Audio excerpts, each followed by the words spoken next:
வந்தாயம்மா பரமனோட சிரசினிலே பாங்குடனே அமர்ந்தாயம்மா கங்கையம்மா தேவி நீ கண்ண தோர தாயி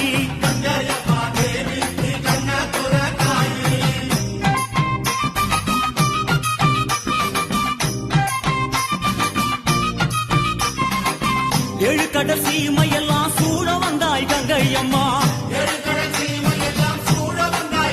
அம்மா ஆறு குளங்களிலே அழகு நதி ஓடையிலே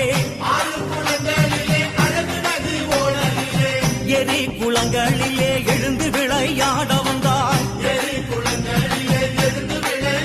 தாயே எல்லா உயிர்களுக்கும் தாகம் தணிக்கும் கங்கையம்மா